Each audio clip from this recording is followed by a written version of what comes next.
Hello मलर। Hello, please आइए। Sure.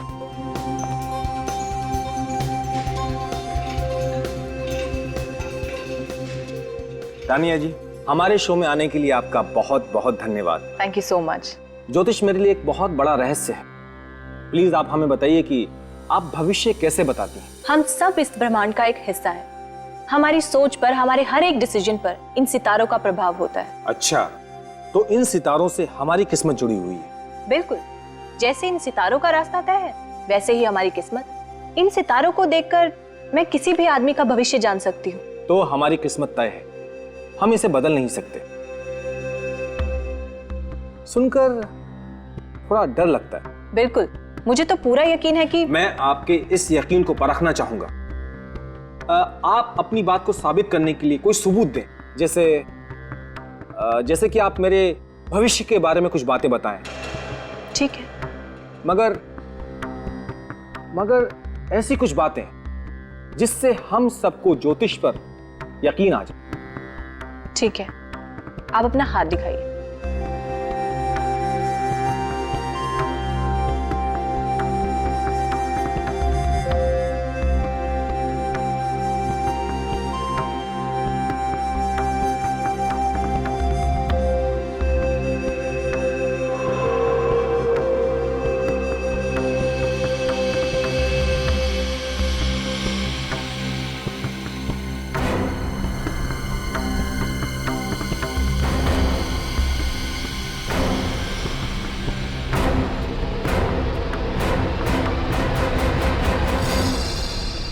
नहीं, ये नहीं हो सकता। तुम इंटरव्यू के लिए मान गए और हमारे साथ यहाँ स्टूडियो में मौजूद हो, विश्वास ही नहीं हो रहा है। क्या हम सीआईडी वाले इतने खड़ूस लगते हैं? नहीं नहीं, बिल्कुल भी नहीं।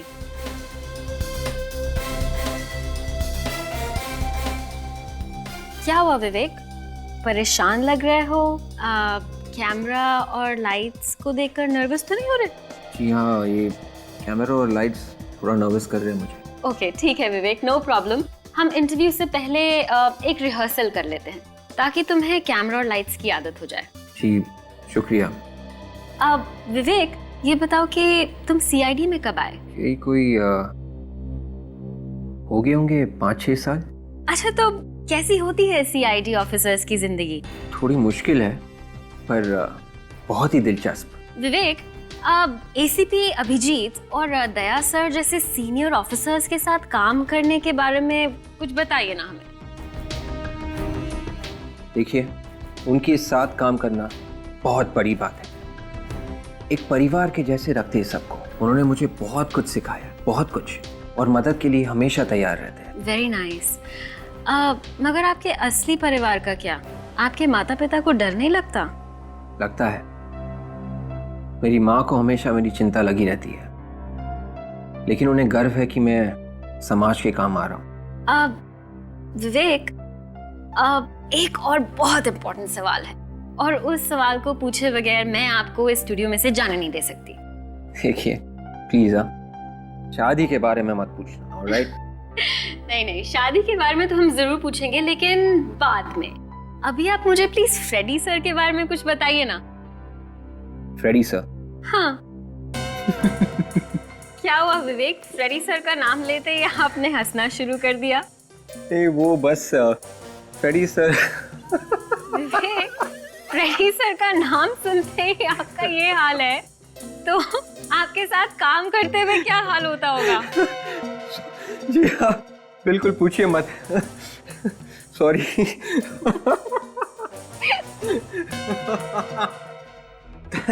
तानिया जी, जो होने वाला है वो बताने के लिए कहा था। आपकी ये घबराहट तो मुझे भी डरा रही है। ऐसी कौन सी बात है? आज आपका आखिरी दिन है। तानिया जी, तो आज मैं मरने वाला हूँ। हाँ। मगर कैसे? मैं तो बिल्कुल फिट हूँ, मुझे कोई बीमारी भी नहीं, और मैं गाड़ी भी सेफली ड्राइव करता हूँ। फिर मेरी मौत कैसे होगी? ये मुझे नहीं पता।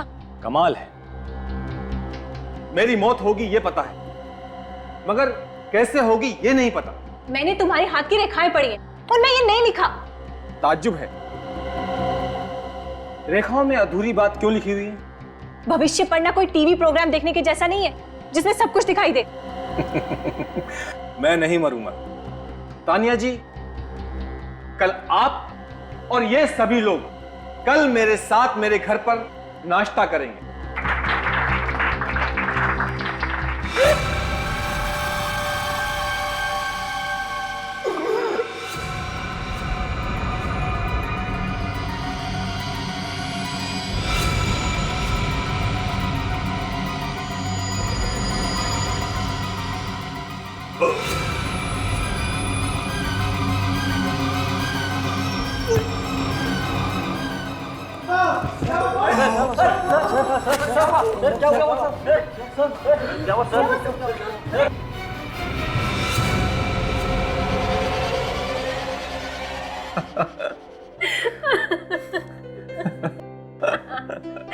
विवेक, बिल्कुल विश्वास नहीं होता कि तुम इतना मजाक कर सकते हो। अब आपको सच बातों पर हंसी आती है तो क्या करें? अरे वाह, वेरी नाइस विवेक। ऐसा लगता है पूरी तरह से कंफर्टेबल हो गए हो। तो इंटरव्यू शुरू करें? बिल्कुल। ठीक है, तो मैं अपने कैमरामैन और बाकी के सारे क्रू को बुला लेती हूँ। प्लीज।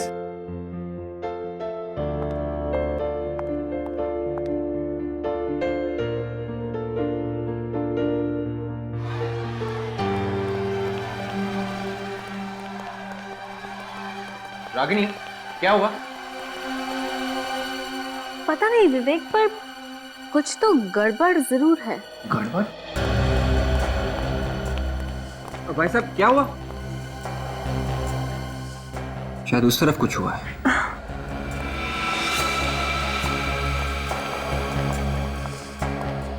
एक मिनट पीछे होइए प्लीज प्लीज। मैम प्लीज एक मिनट। क्या हुआ इसे? क्या हुआ इसे? भाई साहब, भाई साहब।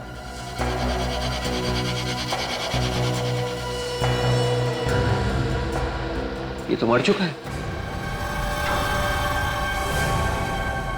देखिए, मैं इंस्पेक्टर विवेक हूँ, सीआईडी से। सीआईडी? जी हाँ, आप लोग प्लीज पीछे जाइए, प्लीज प्लीज। आप में से कोई भी इस बॉडी को हाथ नहीं लगाएगा और ना ही इस बिल्डिंग के बाहर जाएगा जब तक मैं ना कहूँ। ऑलराइट, गेट्स बंद कर दीजिए प्लीज।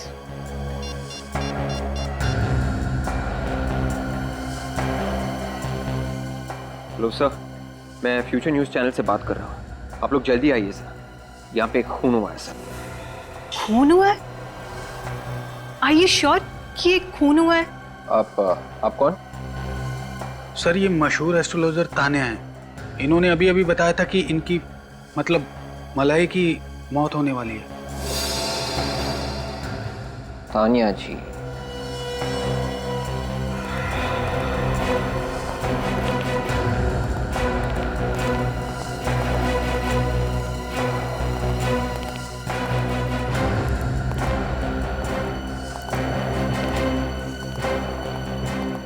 अबे सर, मलाई।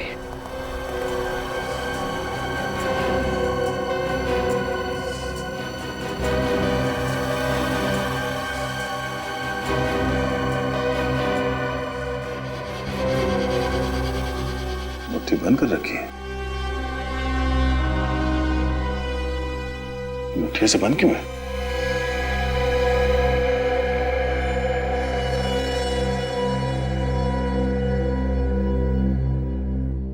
लाश तो ठंडी हो गई, एकदम बर्फ की जैसे। हाँ सर, इसकी मौत बड़ी अजीब तरीके से हुई है, इसीलिए मैंने आपको फोन किया। मगर इसकी मौत तो अभी हुई है ना, थोड़ी देर पहले। जी हाँ सर।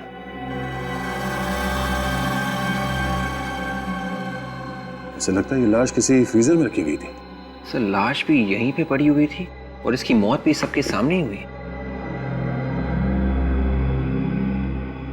बॉडी अकड़ भी गई है। राइगर मोर्टिस को होने में कम से कम 4-5 घंटे लगते हैं। इतनी जल्दी ये बॉडी कैसे अकड़ गई?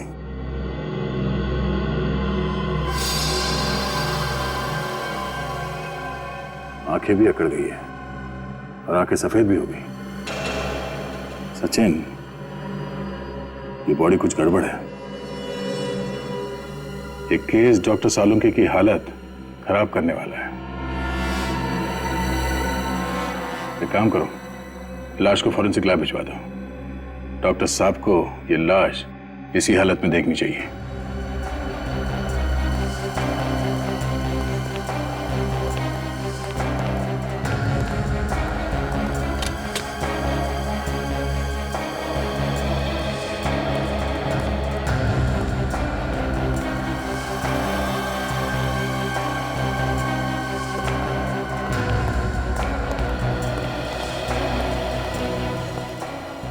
सर एक और बात है। क्या? वो तानिया है सर, एक एस्ट्रोलॉजर। मलय उसी का इंटरव्यू ले रहा था। दोनों बैठे हुए थे और रिकॉर्डिंग चल रही थी। उसी बीच मलय ने तानिया को अपना हाथ दिखाया। तानिया ने हाथ देखा और कहा, मलय तुम्हारी मौत होने वाली है। उसके बाद अचानक ये सब। उसकी मौत लिखी हुई थी। मौत को जब आना होता है वो आकर रहती है, उसे कोई नहीं टाल सकता। तो हम ये समझे कि जैसे ही आपने उस आदमी का हाथ देखा, आपको मालूम पड़ गया था कि ये आदमी ऊपर जाने वाला है। जी हाँ। तानिया जी, आपको एक बात बोलूं? मैं आपके बारे में कुछ नहीं बताऊंगी। हमने बड़े बड़े पाखंडी और तांत्रिकों को देखा है, समझी? ज्योतिष विज्ञान कोई पाखंड नहीं है। तो क्या ज्योतिष विद्या एक करंट की तरह है, हा? जो हाथ में तार लगा और फौरन झटका लगा? क्यों? मतलब उस आदमी का हाथ देखते तुम्हारे दिमाग ने बोल दिया कि आदमी मरने वाला है। हा? तुम क्या अंतर्यामी हो, भगवान हो, क्या हो तुम? सर ये भी तो हो सकता है कि एक खूनी के साथ मिली हुई हो। ये आप क्या कह रही हैं? मौत तो ऊपर वाले के हाथ में होती है। हम तो सिर्फ एक जरिया हैं, और मैं चाहकर भी मौत को नहीं बुला सकती। तो मलय कैसे मर गया?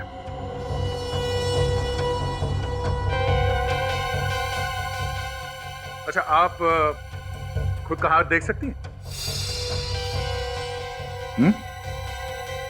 क्या आपका ऊपर वाला आपको बता सकता है कि अभी थोड़ी देर में आपके साथ क्या होने वाला है? नहीं। मैं आपका हाथ बिना देखे बता सकता हूं कि आपके साथ क्या होने वाला है। क्या होने वाला है? ये लेडी ऑफिसर सबके सामने तुम्हें गर्दन से पकड़ेगी और यहाँ से घसीटते हुए सीआईडी वैन तक ले जाएगी, और फिर वहां से सीआईडी ब्यूरो में घंटों तक पूछताछ करेगी, जब तक तुम ये नहीं बता देती कि मौत की भविष्यवाणी हुई कैसे। आप मुझे अरेस्ट करेंगे? अरेस्ट भी करेंगे और लेके भी जाएंगे। इसमें मेरा क्या कसूर है? उसने मुझे बोला था कि वो जब सबके सामने हाथ दिखाए तो मैं बोल दूं कि उसकी मौत होने वाली है।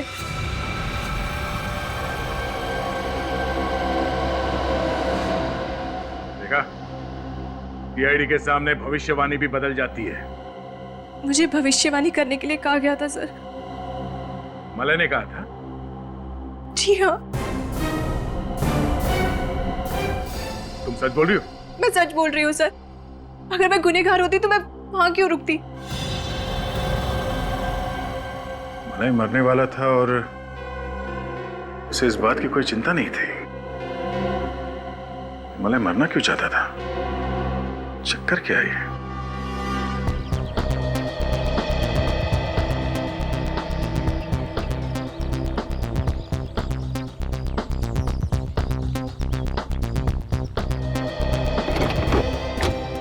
भाई संभल के संभल के संभल के। और आगे जाओ, दौड़ दौड़ दौड़ संभालो।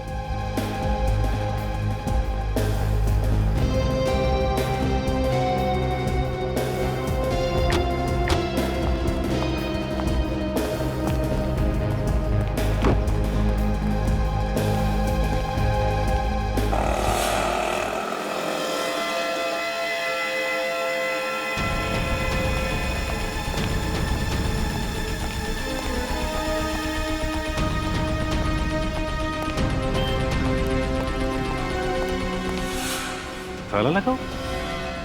सिक्योरिटी वाला कहाँ गया? सिक्योरिटी,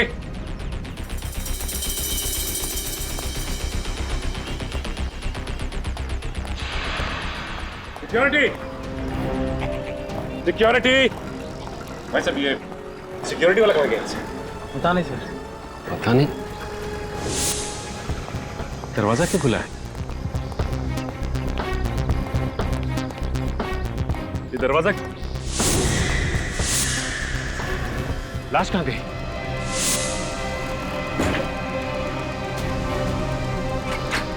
लाश कहाँ गई? लाश पता नहीं साहब, कहाँ गई? पता नहीं। कमाल है, तुम लोग यही थे ना? हाँ साहब, हम तो यहीं पर थे। तुम यहीं पे थे, फिर भी लाश गायब हो गई। मलाई क्या शो कर रहा था वो शो दिखाओ। बिल्कुल, मुझे तो पूरा यकीन है कि मैं आपके इस यकीन को परखना चाहूंगा। ठीक है। मैं चाहता हूं कि आपकी बात साबित करने के लिए आप कुछ सबूत दें। आप अपना हाथ दिखाइए।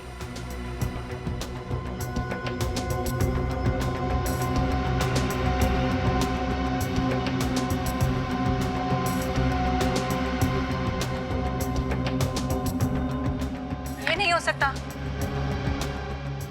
नहीं हो सकता? आपकी घबराहट तो मुझे डरा रही। आज आपका आखिरी दिन है। एक मिनट, जरा पॉज करो, रिवाइंड करो इसे, प्ले करो। ये बार बार अपनी घड़ी की तरफ क्यों देख रहा है? हाँ सर, और बार बार पसीना भी आ रहा है। लगता है मलाई कोई टेंशन में था।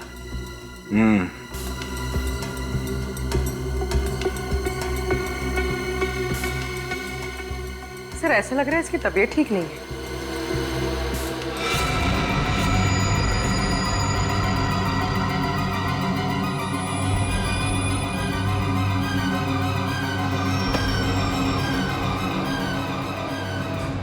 क्या बात है सर? ये मलाई अपने प्रोग्राम में अजीब अजीब करतब कराने में बहुत मशहूर था। कहीं ये भी उसके दिमाग का फितूर तो नहीं? हा? ये भी प्लान था?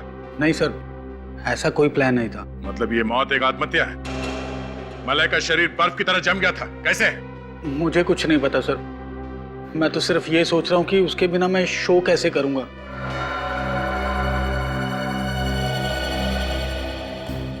मलाई मरने वाला है, ये बात तानिया को मालूम थी। हाँ सर, लेकिन यहाँ पे काम करने वाले मलय के किसी भी कोलीग को तानिया के बारे में मालूम नहीं था। सबसे पूछा? हाँ सर। अब सर एक लड़की रह गई। कौन? रागिनी। वो मेरा इंटरव्यू ले रही थी। उससे भी पूछ के देखो। Yes sir.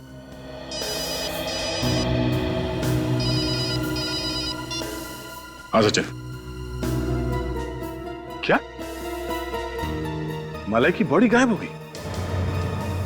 ठीक है, हम लोग अभी आते हैं। इतनी खुली जगह से कोई लाश कैसे चुरा के ले गया? कैसे? सर मैंने हर जगह देखा, लेकिन समझ में नहीं आ रहा कि लाश गई तो गई कहाँ।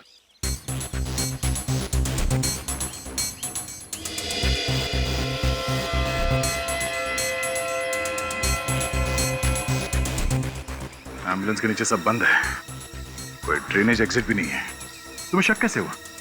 सर जब मैं डेड बॉडी को अंदर रखवा के यहाँ से निकल रहा था तो सामने देखता हूँ कि गेट पे ताला लगा हुआ है और सिक्योरिटी गार्ड भी नहीं।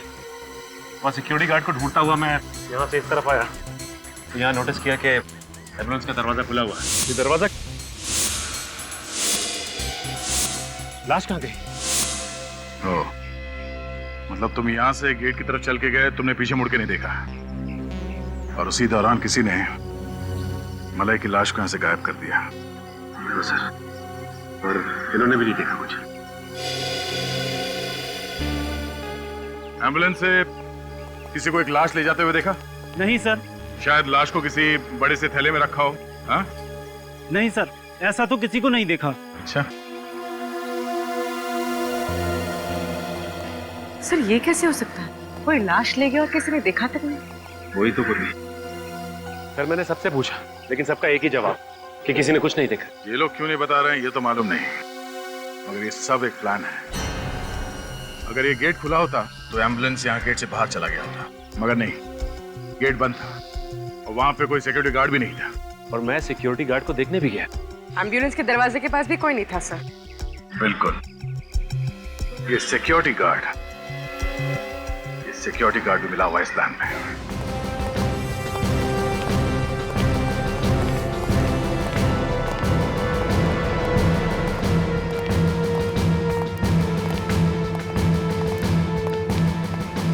तुम यहाँ गेट पे सिक्योरिटी करते हो?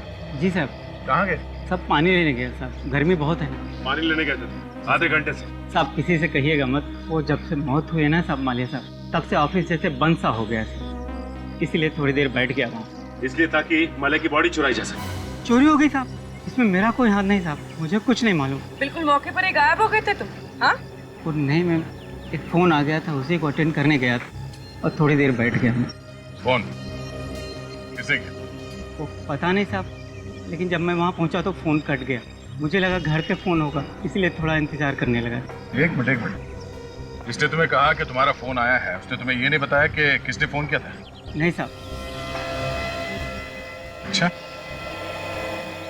तुमने पूछा क्यों नहीं उससे कि कौन बोल रहा है? सर क्योंकि इसके दोस्त और घर वाले हमेशा कॉल करते हैं, इसके लिए मैं कई बार पूछती नहीं हूँ। फोन करने वाला लड़का था या लड़की? सर लड़की थी। लड़की थी। उसने क्या बोला? जो बोला वही बताओ। हाँ, उन्होंने बोला कि महेश को बुला। महेश को बुला? महेश बोला या सिक्योरिटी गार्ड? सोच के बताओ।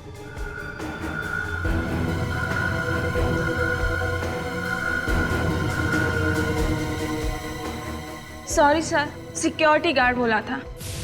Security guard? हाँ सर, कहा था कि जो मेन गेट पे सिक्योरिटी गार्ड है उसे बुलाओ। सर मुझे तो लगता है कि ये रिसेप्शनिस्ट मिली हुई है, कोई फोन नहीं आया होगा। कॉल करने वाले ने कहा कि सिक्योरिटी गार्ड को बुलाओ। नहीं सचिन, ये रिसेप्शनिस्ट मिली हुई नहीं है। अगर वो फोन करने वाला इस वॉचमैन का कोई यार दोस्त होता तो ये कहता कि महेश को बुलाओ, और कॉल करने वाले ने कहा कि गेट से सिक्योरिटी गार्ड को बुलाओ। वो फोन करने वाली लड़की इसी टीवी स्टेशन में है।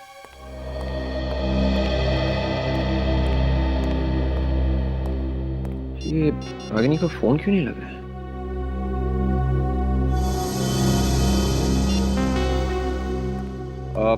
देखिए भाई साहब, ये आपकी रिपोर्टर जो है रागिनी, वो अभी कहाँ होगी?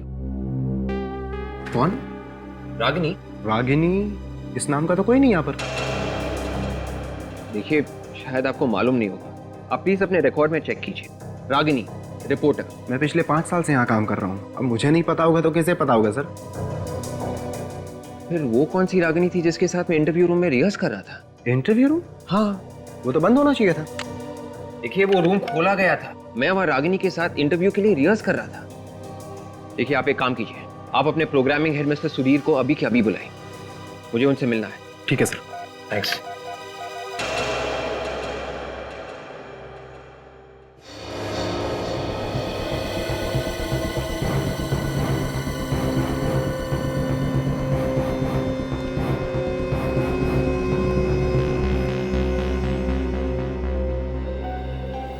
मिस्टर सुधीर, आपको मालूम है कि मेरा इंटरव्यू यहाँ पे होने वाला था?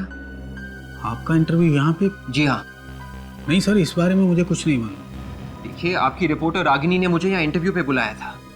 कैमरा यहाँ पे लगा हुआ था, रागिनी यहाँ पे बैठी थी और मैं यहाँ पे। हमारे बीच बातचीत शुरू हो गई थी। फिर अचानक, अभी समझ में नहीं आ रहा है कि यहाँ पे ना तो कोई रागिनी को जानता है और ना ही इस इंटरव्यू के बारे में। हाँ सर, रागिनी नाम की कोई रिपोर्टर नहीं है और ना ही यहाँ पे कभी काम करती थी। मैं तो खुद ताज्जुब में हूँ कि ऐसा कैसे हो गया। ये सारी तैयारी अपने आप तो नहीं होगी, यहाँ पे कुछ तो होने वाला होगा ना? हाँ सर, मलाए यहाँ पे एक इंटरव्यू लेने वाला था। मलाए तो दूसरे इंटरव्यू में था, तो फिर यहाँ कौन सा इंटरव्यू? उस इंटरव्यू के खत्म होने के बाद वो दूसरा इंटरव्यू यहाँ पे लेने वाला था। अच्छा, तो ये रूम खाली था, ये बात रागिनी को मालूम थी, तभी उसने ये सारा प्लान बनाया। मिस्टर सुधीर, आपके टीवी स्टेशन का ही कोई आदमी है जिसने ये बात रागिनी को बताई थी। कौन है वो? किसी पे कोई शक? नहीं सर। कोई तो है मिस्टर सुधीर, कोई तो है। कौन?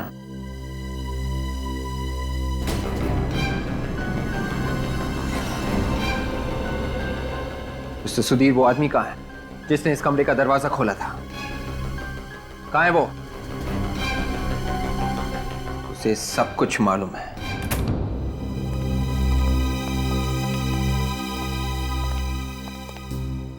कहाँ है वो? पता नहीं सर। पता कैसे नहीं? सर वो यहीं बैठता है, शायद किसी काम से बाहर गया होगा। कमल नाम है उसका। कमल?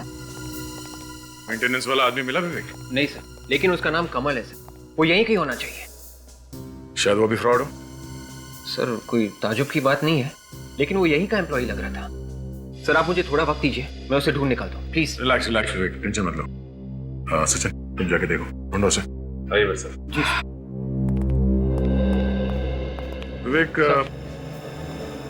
तुम रागिनी को कैसे जानते हो? सर एक्चुअली रागिनी ने मुझे फोन किया एक इंटरव्यू के लिए। पिछले 2 हफ्ते से वो रिक्वेस्ट कर रही थी, तो मैंने सोचा। सब एक प्लानिंग है। मतलब सर? मतलब उसने पहले मलाई का खून किया और फिर उसकी बॉडी को चुरा लिया। सर भगदड़ के बाद तो वो गायब थी, लेकिन एक बात समझ में नहीं आ रही सर, अगर वो एक गुनहगार है तो उसने मुझे इंटरव्यू के लिए क्यों बुलाया? क्यों सर? सर ये रहा कमल। यही है वो सर। कहाँ है वो? कौन थी वो? जल्दी बता, नहीं तो। कौन सी लड़की? मैं किसी लड़की को नहीं जानता। विवेक, सर आज सुबह इनके साथ एक लड़की आई थी यहाँ पे। हाँ कौन थी वो? सर मैं नहीं जानता। तो तुमने इंटरव्यू रूम क्यों खोला उसके लिए? सर वो तो मलय सर ने कहा था कि वो मैडम को इंटरव्यू में बिठाओ करके। मलाई ने? मलाई की मौत का फायदा उठा के अपना इल्जाम उसके सर पे तो नहीं डाल रहे हो तुम? नहीं नहीं सर। सबूत है तुम्हारे पास? सर सबूत? हाँ है सर, 1 मिनट।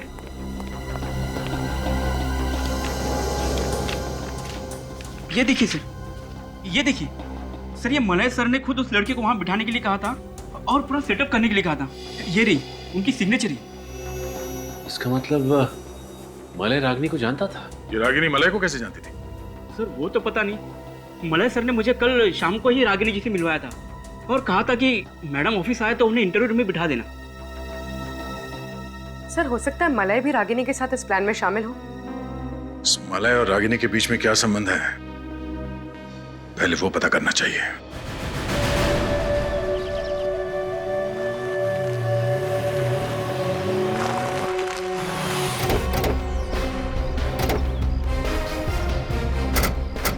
सर मलय तो अकेला रहता था, फिर हमें यहाँ क्या मिलेगा? शायद रागिनी के बारे में कुछ पता चल जाए, शायद उसका एड्रेस मिल जाए।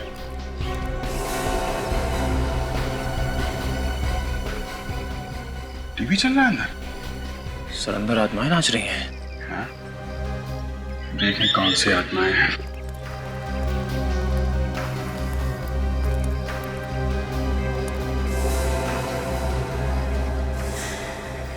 जोर से टीवी चल रहा है, फिर भी ये आदमी सोया पड़ा है।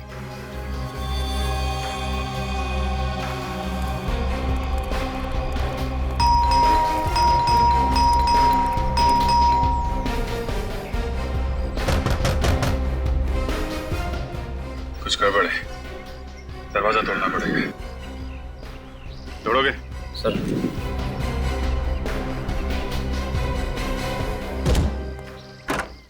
Good job.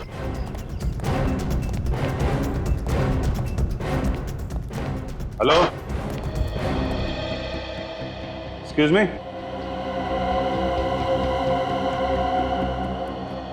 Hello. My god, ये तो मर गया।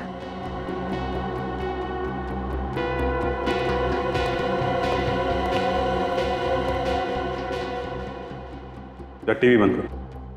सर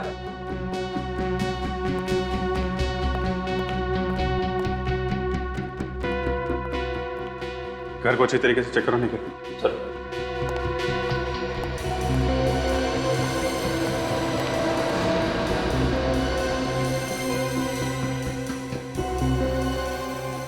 बैठे बैठे ऐसा लग रहा है टीवी देखते देखते ही मर गया। सर हो सकता है इसे हार्ट अटैक आया। हो सकता है। आने के घर के अंदर कोई भी नहीं है। घर में कोई भी नहीं? नहीं सर। ये आदमी यहाँ पे अकेला है? कौन ये आदमी? एक मिनट एक मिनट, ये क्या है?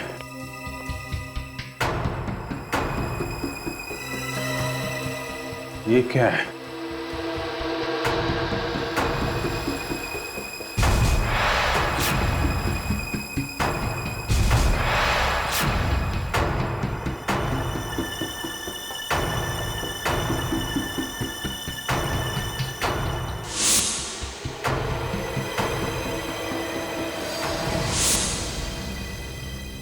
मलय? ये मलय? हाँ सर। मगर इसकी लाश यहाँ पे कैसे पहुंची? तो चुराने वाले ने यहाँ पे छोड़ दिया होगा। अरे मगर चुराया ही क्यों? ये देखो, ये सोने की चेन, घड़ी और ये अंगूठी वगैरह सब के सब वैसे के वैसे ही हैं, कुछ भी नहीं चुराया। ऊपर से इसे नकली विग, दाढ़ी और मूंछ लगा दी। हाँ सर।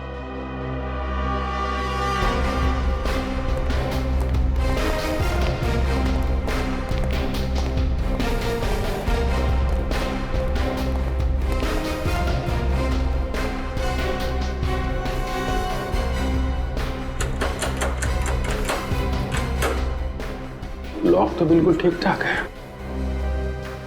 दरवाजा तोड़ने का कोई निशान नहीं। कहीं ऐसा तो नहीं जिसने मलय की लाश यहां रखी उसके पास इस घर की चाबी हो?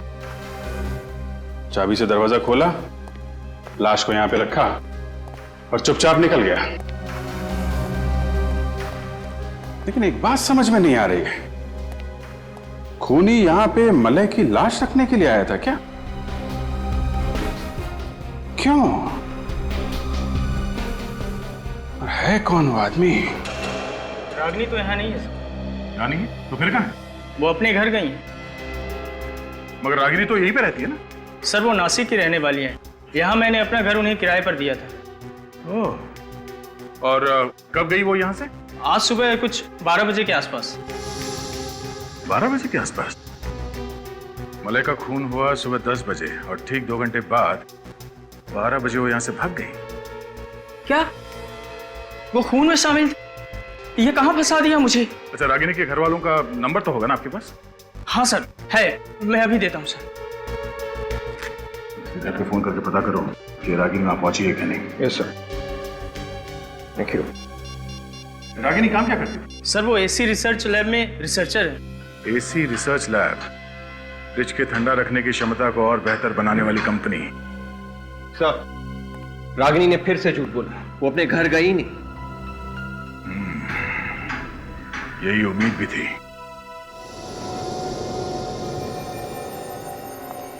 अब मैं बोलूंगा तो बोलोगे कि बोलता है? यार साउंड के बोल के तो रहेगा ही, चुप रहने वालों में से तू है ही नहीं। देख, ज्यादा देर पेट में बात को छुपा के मत रख, पेट में दर्द होगा, जल्दी बता दे। पेट में मेरे दर्द नहीं होगा, तुम्हारे पेट में दर्द होगा अगर बता दिया तो। पेट दर्द की दवा है हमारे पास, तू जल्दी से बता दे। इस आदमी की मौत 2 घंटे पहले। देखा, मुझे पता था। आज सुबह जैसे मैं घर से बाहर निकला ना, तो मेरे सिर के ऊपर से एक कौवा हंसते हुए गुजरा। तभी मुझे लगा कि आज का दिन मेरा बड़ा खतरनाक निकलने वाला है। अरे यार साड़ू के 2 घंटे पहले मरा ये। हाँ। इस आदमी की मौत टेलीविजन स्टेशन पर हुई, सब लोगों के सामने, सबके सामने, सुबह 10 बजे, मतलब अभी से 8 घंटे पहले। देखो बॉस, एक बार अगर फॉरेंसिक साइंस ने बता दिया कि ये आदमी 2 घंटे पहले मरा है, तो इसका मतलब ये आदमी 2 घंटे पहले ही मरा। यार साउंड की ये कैसे हो सकता है? इस आदमी की लाश को चेक किया गया था टेलीविजन स्टेशन पर, और वो भी दया ने। तब इसका शरीर ठंडा पड़ा था बर्फ की तरह। अच्छा एक बात बता, इसके शरीर में से तुझे कुछ मिला? नहीं मिला तो कुछ नहीं। यार साळुंखे, इसके अलावा टेलीविजन स्टेशन पर और किसी को कुछ भी नहीं हुआ। यहां तक कि इसके सामने जो ज्योतिषी बैठी थी, तानिया, उससे भी कुछ नहीं हुआ। नहीं यार साळुंखे, इसके शरीर में कुछ तो था। मैं तो कहता हूं कुछ तो है जो तुम्हें मिलना चाहिए था, और जिसकी वजह से इसका शरीर ठंडा पड़ा था, बिल्कुल बर्फ की तरह। तू मुझे बता साळुंखे, हमारे इन्वेस्टिगेशन के हिसाब से इस आदमी की मौत सुबह 10 बजे हुई, मतलब अभी से 8 घंटे पहले, और तू कह रहा है कि इसकी मौत हुई 2 घंटे पहले। तो क्या ये आदमी 8 घंटे पहले मरा और फिर जिंदा हुआ और फिर 2 घंटे पहले मरा?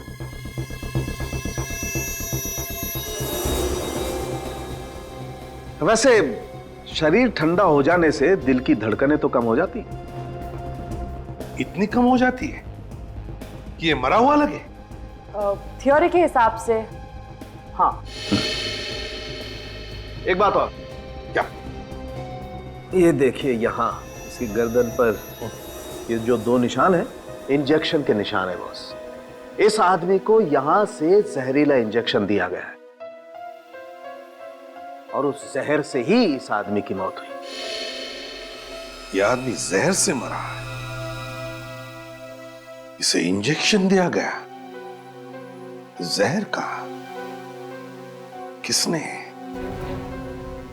किसने दिया इसे जहर का इंजेक्शन? हमें रागिनी के बारे में कुछ पूछताछ करनी है। ये सीआईडी रागिनी के पीछे क्यों पड़ी हुई है? जहां जहां गुनाह वहां वहां सीआईडी। शायद रागिनी के हाथ खून में रंगे हैं। खून? नहीं, ये हो ही नहीं सकता। वो कब से नहीं आई है काम पे? काम पे नहीं आई? अरे सर, वो तो आज भी काम पे आई हुई है। आई है? कहाँ है वो? अपने लैब में। कहाँ है लैब? चलिए मैं आपको बताता हूँ। चलिए। रागिनी के लैब का दरवाजा सर ज्यादातर बंद ही रहता है। दरवाजा खुलवाना पड़ेगा। रागिनी, रागिनी दरवाजा खोलो। रागिनी। सर, रागिनी दरवाजा नहीं खुल रही है, पता नहीं क्यों। चाबी तो है ना तुम्हारे पास? जी सर। बोलो।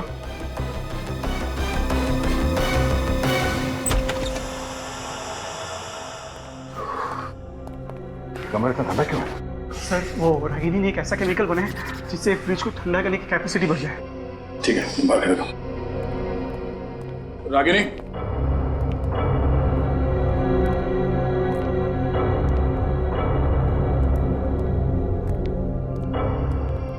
रागिनी।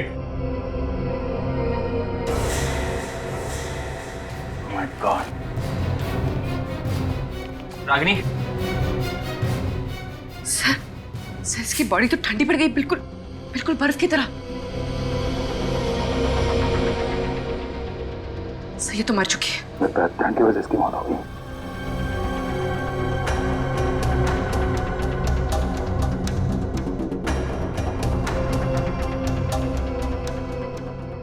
सब चीज अपनी जगह पे है। लैब के अंदर कोई और है भी नहीं, कोई हाथापाई के निशान नहीं।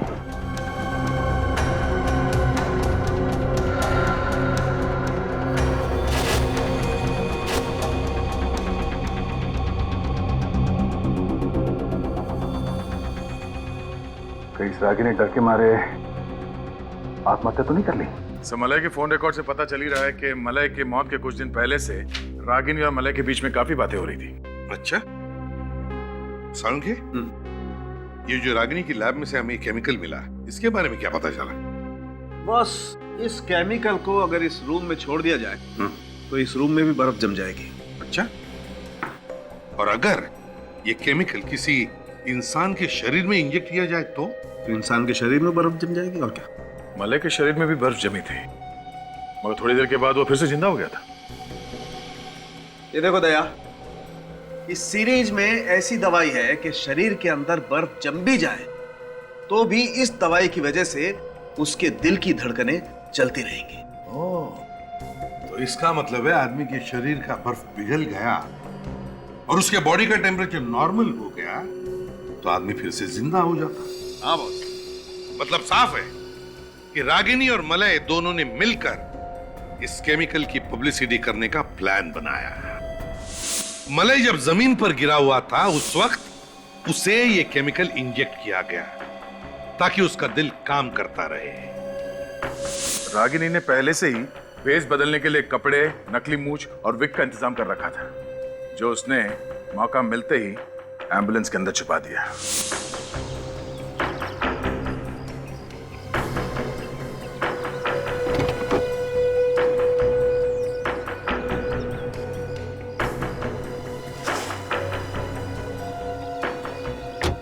मलय को एम्बुलेंस में डालने के वक्त तक होश आ गया था और जैसे एम्बुलेंस का दरवाजा बंद हुआ वो उठा और उसने भेस बदल लिया।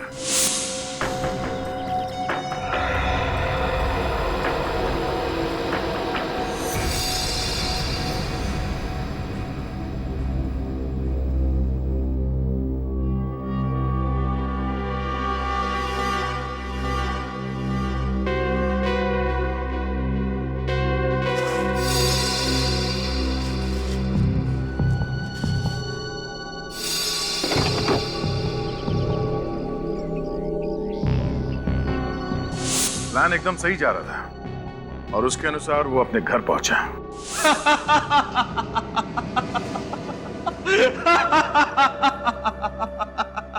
सब कुछ कितनी आसानी से हो गया और किसी को भनक तक नहीं लगी। अंतर्राष्ट्रीय बाजार में कच्चे तेल का भाव $105 प्रति बैरल से गिरकर $73.63 प्रति बैरल पर आ गया है, लेकिन $21 प्रति बैरल की कमी के बावजूद पेट्रोल कंपनियां तेल के दाम घटाने को तैयार नहीं है। किसी भी चैनल पर मेरे मरने की खबर क्यों नहीं दिखा रहे? 5 रुपए लीटर बढ़े थे। उस वक्त कच्चे तेल की कीमत $105 प्रति बैरल थी। उनको पता ही नहीं कि मैंने क्या झेला है। शरीर ठंड के मारे अकड़ने लगा था और इतना दर्द, मौत के मुंह से बाहर आया हूं। जरा संभल के। हैं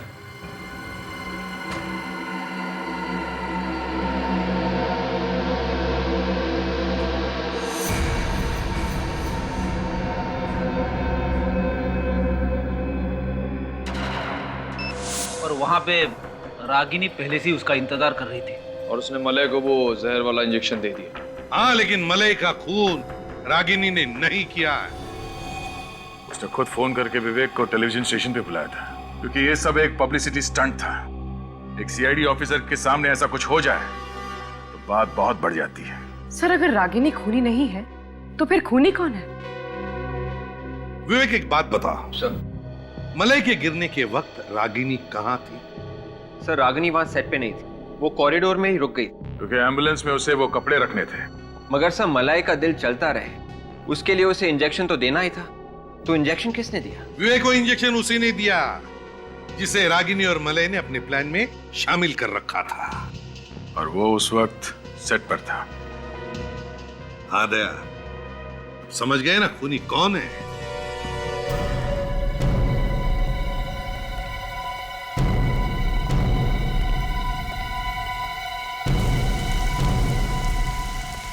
नमस्ते। आप? तानिया जी, कैसी हैं आप? मैं तो अच्छी हूँ, पर इतनी सी बात पूछने के लिए आप यहाँ फोन कर दिया होता। फोन पे भविष्य कैसे पूछ सकते हैं? नहीं, ऐसी कोई बात नहीं है, फिर भी नहीं, हमने सोचा कि जिस मुसीबत में हम लोग फंसे हुए हैं तो उसमें से आप ही हमें बाहर निकाल सकती हैं। मैं? हाँ हाँ, आपको सबका भविष्य मालूम है, तो प्लीज आपको ये भी मालूम होगा कि रागिनी और मलय का खूनी कौन है। मुझे कैसे पता होगा? देखिए तानिया जी, अब हम लोग तो हार गए, आपको ही कुछ करना पड़ेगा। मैं कुछ नहीं कर सकती। मतलब आपकी ज्योतिष विद्या फेल? क्यों फेल? क्योंकि ऐसा लग रहा है जैसे आपको ज्योतिष का कोई ज्ञान ही नहीं है। आपको केमिकल्स वगैरह के बारे में मालूम है बस। क्या तानिया जी, आपने दिल तोड़ दिया हम लोगों का। मतलब ये तानिया जी कि आप ज्योतिष वगैरह छोड़ के केमिकल्स के पीछे क्यों पड़ गई? वो ये रागिनी के कंपनी में काम करने वाले लोगों के लिस्ट में एक नाम मिला है। पूरी जरा ने देखा ना, देखे ये पहचानती है या नहीं? इस लड़की को पहचानती हो?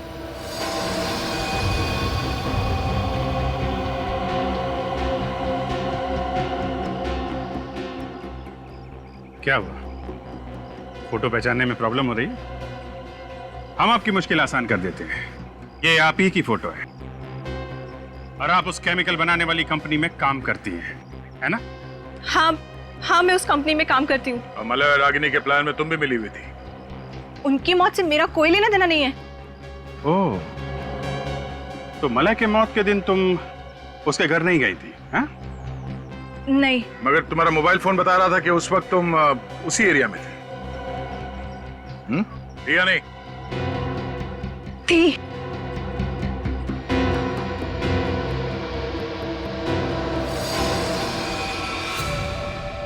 खूनी जब भागने की कोशिश करता है ना, तो उसका एक ही इलाज है।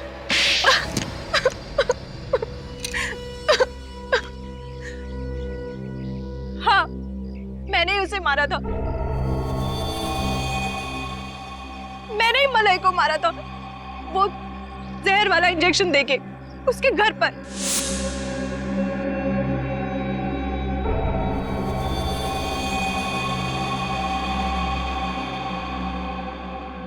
और उस बेचारे को शक भी नहीं हुआ, क्योंकि तुम तो उसके प्लान में पहले से ही शामिल थी, है ना? हाँ, मैंने ही उससे कहा था कि वो इंजेक्शन से ज्यादा बेटर फील करेगा। रागिनी को कैसे मारा? उस दिन लैब में मैं उसी के साथ थी और मैंने केमिकल का कंटेनर खोल दिया और कमरे से बाहर चली गई। उस केमिकल ने फौरन उस लैब को ठंडा कर दिया। मगर उसका खून क्यों किया? उस केमिकल की वजह से।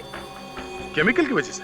उसने और मैंने मिलके वो केमिकल बनाया था, लेकिन अपने बॉयफ्रेंड मले के साथ मिलके वो सारा क्रेडिट ले गई, मेरा नाम तक भी नहीं लिया। और बदला लेने के लिए तुमने उन दोनों का खून कर दिया। लेकिन क्या फायदा हुआ? अब सारी जिंदगी तुम्हें जेल में काटनी पड़ेगी। अगर फांसी नहीं हुई तो। खुशियां ही खुशियां।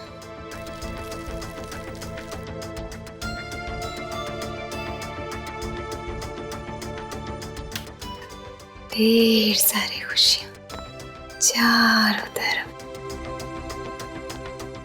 पर ये खुशियां आएंगी कब ये नहीं जानती।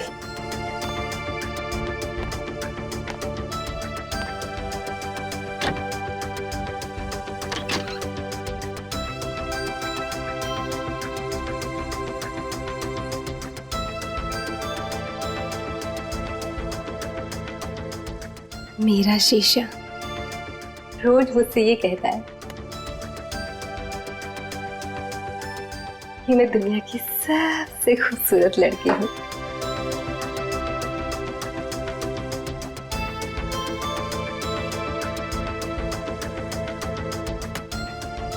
इतनी सारी खुशियां आएंगी।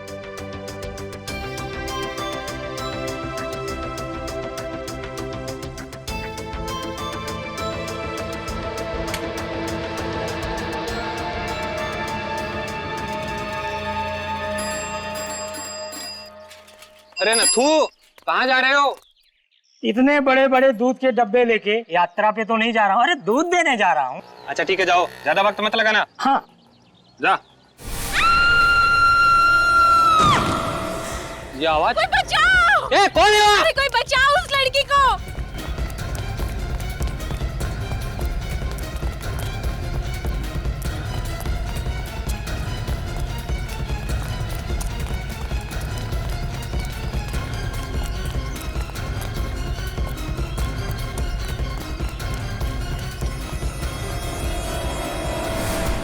ये क्या हो गया? पता नहीं, इस लड़की ने इसे ऊपर से नीचे गिरते हुए देखा। ये तो वही अनुष्का मैडम है जिनके यहाँ दूध देने जा रहे थे। सीआईडी को बुलाना पड़ेगा।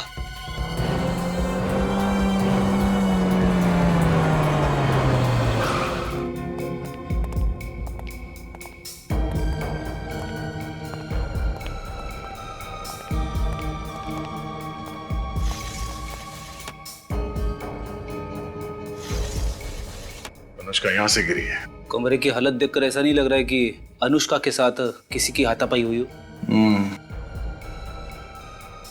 सारे सबूत आत्महत्या की तरफ इशारा कर रहे हैं। सर कहीं ऐसा तो नहीं कोई ये चाहता हो कि हम इसे खून समझें? हो सकता है। एक काम करो, घर की अच्छी तरह से तलाशी लो, जल्दी। सर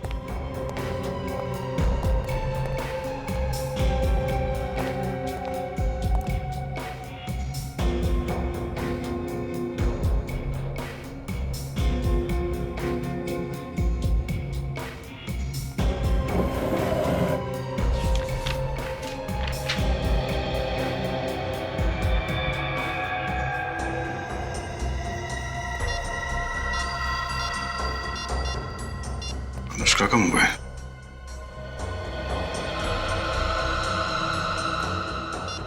सर ये देखिए, अनुष्का का ऑफिस का आई कार्ड। अनुष्का बैंक में काम करती थी। जिस तरह के कपड़े पहन रखे थे ऐसे लग रहा था कि वो ऑफिस जाने वाली थी। सर ये लिफाफा मिला है। क्या? इसमें क्लब लेगर्स का पास है। शायद ये अनुष्का इस क्लब में जाती हो सकता है। अनुष्का का मोबाइल पानी से गिरा हुआ था। एक मिनट, आखिरी कॉल आज सुबह 8:15 बजे आया था। अरे अनुष्का की मौत भी तो 8:15 से 8:20 के बीच में हुई थी। कहीं ये फोन कॉल जिम्मेदार तो नहीं है उसकी मौत का? हेलो, ये कहाँ का नंबर है? पीसीओ बूथ का? कहाँ ये पीसीओ? यूसीएम रोड पे। ठीक है, थैंक यू। इस फोन बूथ पे चल के पता करते हैं कि अनुष्का को ये फोन कॉल किसने किया था। कभी कभी एक डिटेक्टिव का दिमाग सच्चाई मानने से इनकार कर देता है। उसे लगता है कि जो सामने दिखता है वही सच है, और फिर उसके दिमाग में लड़ाई शुरू होने लगती है कि क्या जो सामने दिख रहा है वो सच है या फिर जो नहीं दिख रहा है वो सच है। मतलब सर ये कहना बहुत मुश्किल है कि ये खून है या फिर आत्महत्या।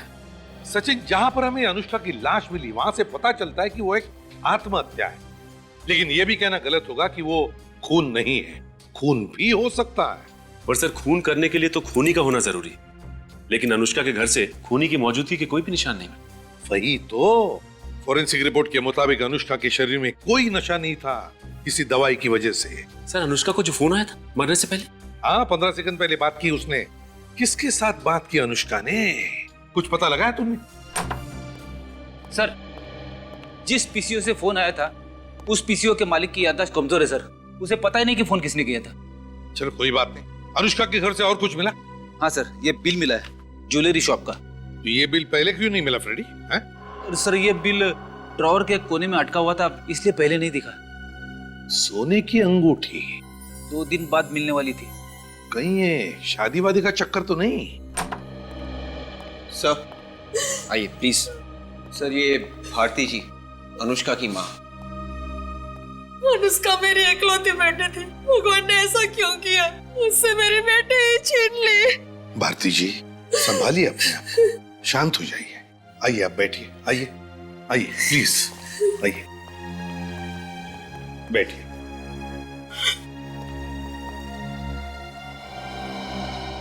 ये लीजिए। जब भारती जी ये बताइए कि अनुष्का को किसी बात की चिंता थी जिसकी वजह से ये सब? बिल्कुल भी नहीं।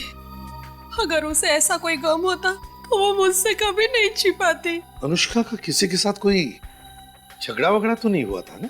एक भोली भाली लड़की की किसी के साथ क्या दुश्मनी हो सकती है? अच्छा, आपकी अनुष्का के साथ फोन पर अक्सर बात भी तो होती होंगी? हर रोज होती थी। उसने कभी कुछ बताया आपको? उसने मुझे बताया था कि उसकी जिंदगी कोई नया मोड़ लेने वाली है। कैसा मोड़? वो तो बताया नहीं, कह रही थी सरप्राइज है, और जिस दिन ये सरप्राइज पे से पर्दा उठाएगी वो दिन मेरे लिए सबसे ज्यादा खुशी का दिन होगा। तो क्या कोई शादी वादी की बात थी क्या? वो तो बताया नहीं सर, बताने से पहले ही। ये एक ज्वेलरी शॉप का बिल मिला है हमें अनुष्का के घर से, सोने की अंगूठी का। सोने की अंगूठी? वो तो कभी भी सोना खरीदती नहीं थी। तो हो सकता है किसी को देने के लिए बनवाई हो। सोने की अंगूठी? ये भी हो सकता है कि शायद वो किसी लड़के को देना चाहती हो। मुझे इसके बारे में कुछ नहीं मालूम सर। मैंने कई बार अनुष्का से कहा शादी कर ले, लेकिन वो हमेशा मेरी बात टाल देती थी। हो सकता है यही सरप्राइज आपको देना चाहती थी।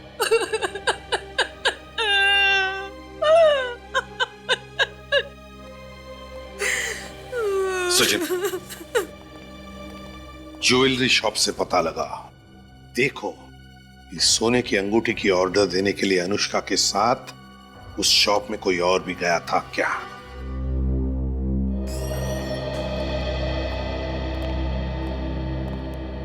आइए सर, बताइए क्या दिखाऊं आप? हम लोग सीआईडी से, और हम कुछ देखने नहीं बल्कि आपको कुछ दिखाने आए। ये रिसीट आप ही की ज्वेलरी शॉप की है ना? जी सर। तो क्या इस रिसीट पर जिस अंगूठी का ऑर्डर दिया गया है वो अंगूठी आप हमें दिखा सकते हैं? जी सर, ये रही वो अंगूठी सर। ओह, तो ये है वो अंगूठी जिसकी अनुष्का ने ऑर्डर दी रखी थी? जी सर, करीब 2-2.5 घंटे तक वो यहाँ बैठी रही और तब जाकर उन्होंने ये डिजाइन चूज किया था। अच्छा, ये अंगूठी किसी लड़के के लिए बनाई है ना? जी सर, उन्होंने ये अंगूठी अपने मंगेतर के लिए बनवाई थी। मंगेतर के लिए? जी। तो क्या वो मंगेतर भी आया था उसके साथ? नहीं सर, वो तो नहीं आए थे। तो अकेली आई थी अनुष्का? नहीं सर, उनके साथ एक लड़की थी, शायद उनकी सहेली हो। सहेली? क्या सहेली का नाम जानते हैं? नहीं, मेरा मतलब है कि शायद दोनों जब बात करती होंगी तब आपने सुना हो। सर उस लड़की ने अपना नाम और नंबर खुद लिखवाया था। खुद अपना नाम और नंबर लिखवाया था? क्यों? सर उन्होंने कहा कि अनुष्का का नंबर ना लगे तो मैं उन्हें फोन करूं। ओह, तो क्या उस सहेली का नाम और नंबर हम देख सकते हैं? एक्सक्यूज मी, ये बैंक के मैनेजर कहाँ हैं? जी मैं हूँ यहाँ का बैंक का मैनेजर। देखिए भाई साहब, हम लोग सीआईडी से। सीआईडी यहाँ बैंक में? आपके बैंक में एक एम्प्लॉय थी अनुष्का नाम की। जी सर, वो यहाँ पर कैशियर थी। क्या हुआ सर? एक्चुअली उसका खून हो गया है। व्हाट? अनुष्का का खून हो गया? कैसे सर? बिल्डिंग से नीचे गिर के। हे भगवान, 1 महीने से मैं उससे मिला नहीं। मैंने उसे नौकरी से निकाल दिया था। आपने उसे निकाला था? क्यों? सर वो बैंक से पैसे चोरी करेगी तो मैं उसके गले में माला तो नहीं डालूंगा ना। वो खुद तो डूबने वाली थी, साथ में मुझे भी डुबाने वाली थी। पूरे 1 लाख रुपए खा गई थी वो। 1 लाख रुपए? जी सर, 1 लाख रुपए। लेकिन अनुष्का तो काफी अच्छे घर की लड़की थी। वही तो सर, अच्छे घर की होने के बावजूद भी उसने ऐसा काम किया। आपने पुलिस में रिपोर्ट लिखवाई? सर मेरे पास कोई प्रूफ नहीं था और बिना सबूत के मैं पुलिस के पास क्या मुंह लेके जाता सर? पुलिस को दिखाने के लिए आपके पास मुंह नहीं था और बिना सबूत के आपने अनुष्का को नौकरी से निकाल दिया। देखिए सर, जब बैंक से पैसे गायब होते हैं तो कभी ना कभी पता चल जाता है। कोई लोग पैसा हाथ से उठा के लेके जाते हैं और कभी कोई चुपके से हवा कर देता है। अगर उसने यहाँ से पैसा चुराया है तो फिर ये जो सीसीटीवी कैमरा लगा हुआ है इसमें तो दिख जाएगा ना? हाँ सर, ये कैमरा 24 घंटा चालू रहता है। हमें उस दिन की फुटेज दिखाइए जिस दिन बैंक में चोरी हुई थी। ये सब मेरे साथ क्या हो रहा है? अनुष्का मुझे छोड़ के चली गई। मुझे तो यकीन ही नहीं हो रहा। ऐसा लगता है जैसे भगवान मेरे साथ कोई खेल खेल रहा हो। जब भी दरवाजे की घंटी बजती है तो लगता है दरवाजे के बाहर अनुष्का ही खड़ी होगी। अनुष्का से दोबारा ना मिल पाने का ख्याल ही मुझे खाए जा रहा है। देखो जानवी, मैं तुम्हारा दुख समझ सकता हूँ। ये बात सच है कि जब भी कोई अपना करीबी अचानक बेवजह मारा जाए तो उसका दर्द सहना मुश्किल है, लेकिन क्या करें, जिंदगी है ही ऐसी। लगता है आप काफी अच्छी दोस्त थी अनुष्का की। हम दोनों कॉलेज के दिनों से बहुत अच्छी सहेलियां थी। वो अपना हर सुख दुख मुझे बताया करती थी। तो फिर जानवी, अनुष्का ने तुम्हें ये भी तो बताया होगा कि वो किसके साथ शादी कर रही है? शादी? क्यों? तुम तो गई थी ना उसके साथ अनुष्का की एंगेजमेंट रिंग खरीदने के लिए। पर उसने मुझे अपने मंगेतर से नहीं मिलवाया था। कहा था सरप्राइज है, वक्त आने पर मिलवाएगी। मगर उसका नाम हम तो बताया होगा, या तो फिर वो कहाँ रहता है या उसका टेलीफोन नंबर वगैरह। हाँ, उसका नाम राहुल है। राहुल? मुझे इतना ही पता है। इसे एक बात बताओ, ये अनुष्का राहुल से मिली कैसे? अनुष्का को इंटरनेट पे चैटिंग करने का बहुत शौक था। राहुल से भी वो इंटरनेट पे ही मिली थी। इंटरनेट पे? अनुष्का राहुल से इंटरनेट पर मिली थी, तो फिर अनुष्का के कंप्यूटर से हम राहुल तक पहुंच सकते हैं।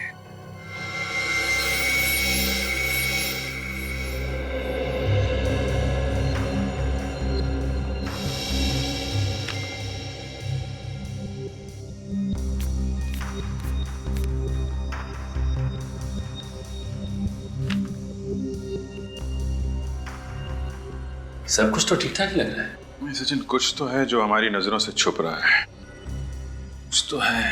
लेकिन सर ऐसा क्या हो सकता है? हमने तो लंच ब्रेक की फुटेज भी देख ली, उसमें तो वो ऐसा कुछ भी नहीं कर रही। नहीं, वो लंच टाइम में ऐसा काम नहीं करेगी, क्योंकि उस वक्त लोगों का शक उस पर जा सकता है। वो ऐसा काम तभी करेगी जब बैंक में काफी भीड़ भाड़ हो और सब लोग अपने अपने काम में बिजी हो। बैंक में सबसे ज्यादा भीड़ कब रहती है? सर सुबह 10 बजे से दोपहर 1 बजे तक। ठीक है, 10 बजे से लेकर 1 बजे तक की फुटेज जरा फिर से चलाइएगा।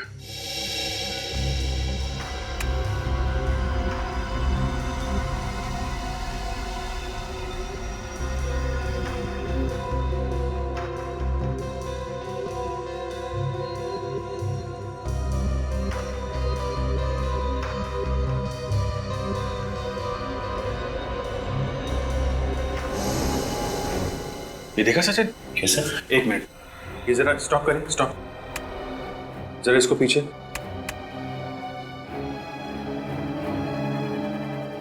हाँ, अभी प्ले करिए। बस रोके, स्टॉप।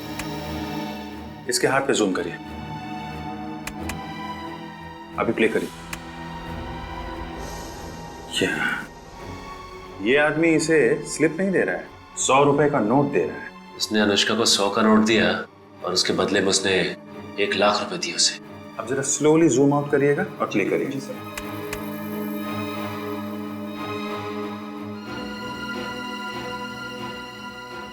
लेकिन इसका चेहरा दिखाई नहीं दे रहा है। कोई बात नहीं सचिन, इसकी जैकेट और दाढ़ी दिख रही है ना, और ये आदमी करीब 5 फीट 5-6 इंच के करीब होगा। ये आदमी वो चाबी है जिससे हम इस केस के सारे ताले खोल सकते हैं। ओहो, कौन आ गया इस वक्त? आ रहा हूं बाबा।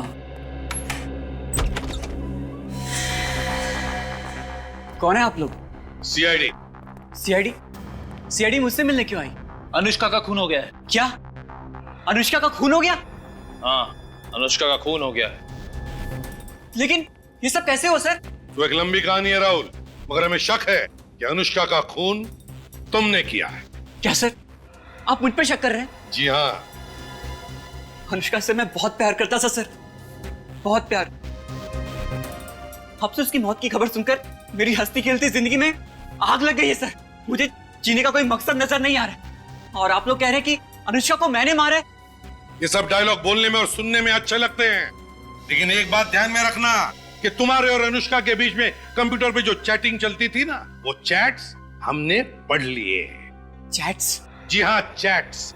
पिछले कुछ दिनों से आपका झगड़ा हो रहा था ना अनुष्का के साथ?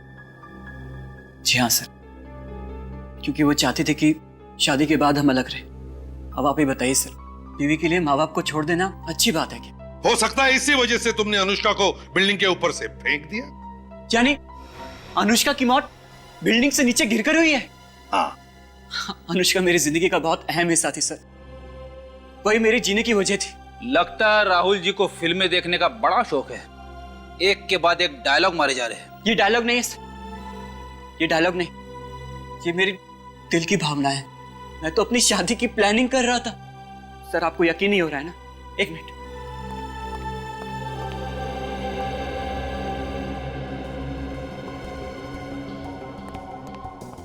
ये देखिए सर, ये हमारी शादी का कार्ड और ये दुबई की 2 टिकटें। शादी के बाद हम घूमने जाने वाले थे। क्या ये देखकर आपको अभी भी यही लगता है कि मैं अपने होने वाली बीवी का खून करूंगा? शादी का कार्ड छपवाने से और दुबई की एयर टिकट खरीदने से यह साबित नहीं होता राहुल जी कि अनुष्का का खून तुमने नहीं किया है। ये बताओ, जब अनुष्का की मौत हुई तब तुम कहां थे? वो सर, मैं पुणे गया था एक सेमिनार अटेंड करने के लिए। अब थोड़ी देर पहले लौटा हूं वहां से। और ये सेमिनार कहां था?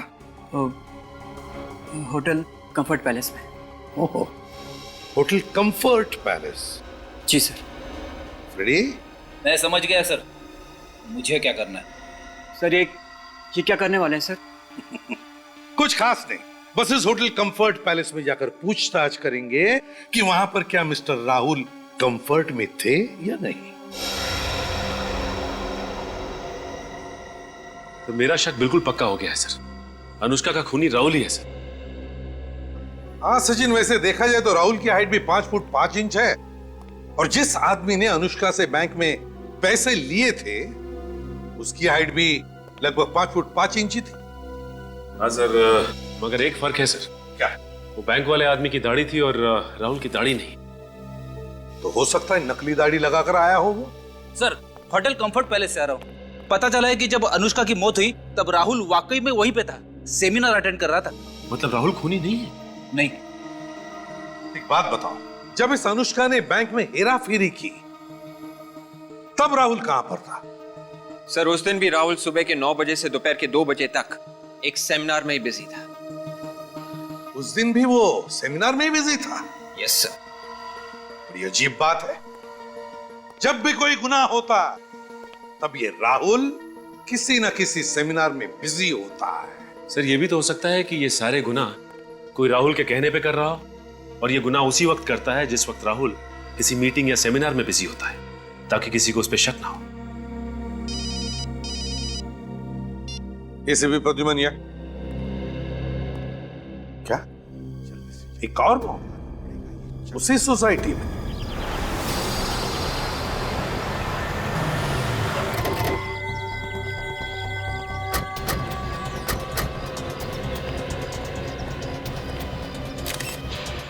एक ही दिन में 2 मौत, उसी बिल्डिंग में, उसी तरीके से।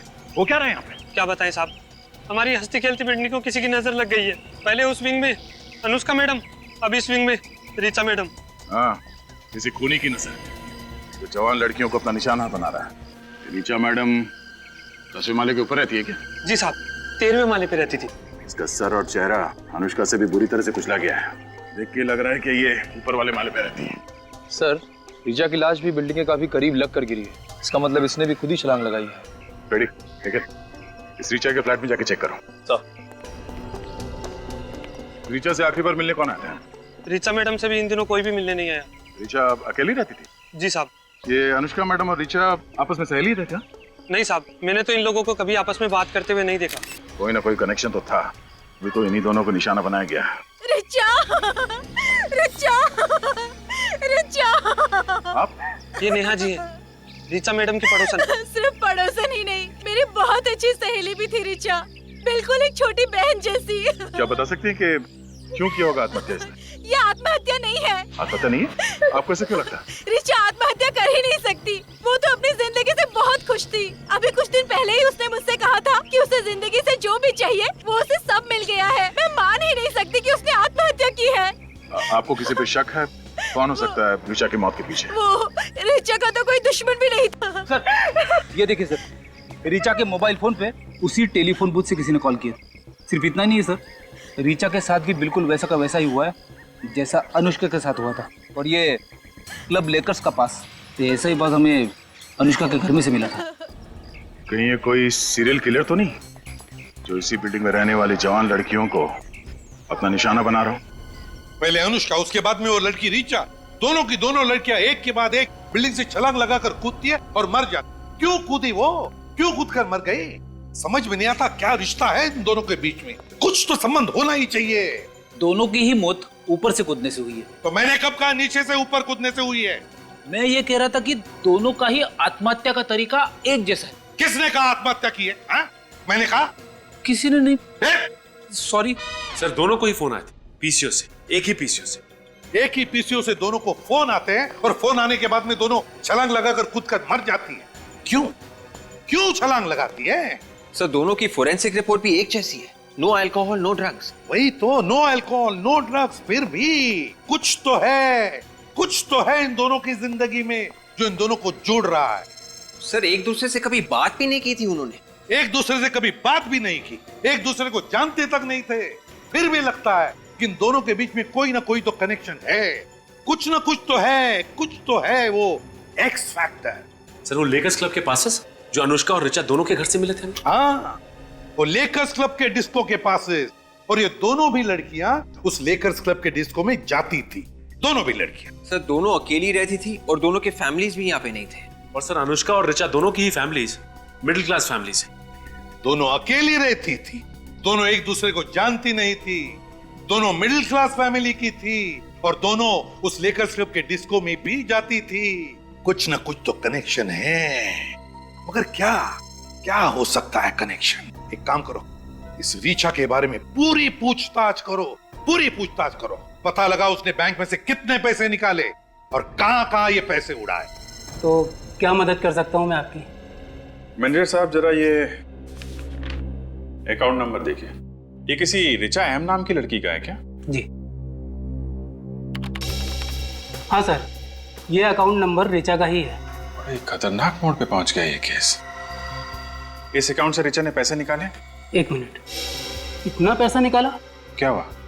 कितना कितना पैसा निकाला? 2 लाख रुपए। लगातार एटीएम से पैसे निकाल रही है ये। है नहीं मैनेजर साहब, थी इस ऋचा का खून हो गया है। क्या खून हो गया? जी हाँ। ये किस एटीएम से पैसे निकाल रही थी? एमबी रोड से, एक ही एटीएम से निकाल रही थी ये पैसे। सर, कमाल की बात है, ऋचा जिस सोसाइटी में रह रही थी वो शहर की एक तरफ है और जिस एटीएम से पैसे निकाल रही थी वो शहर की दूसरी तरफ, उसके घर से इतनी दूर। ये बात तो है। अच्छा, इसने सिर्फ पैसे निकाले हैं या किसी को पैसे दिए भी हैं? हाल ही में कोई ट्रांजैक्शन हुआ है? हाँ, हाल ही का ट्रांजैक्शन एक टैक्सी सर्विस एजेंसी में हुआ था। Taxi service? हाँ, taxi service, wheels taxi service. Wheels taxi service.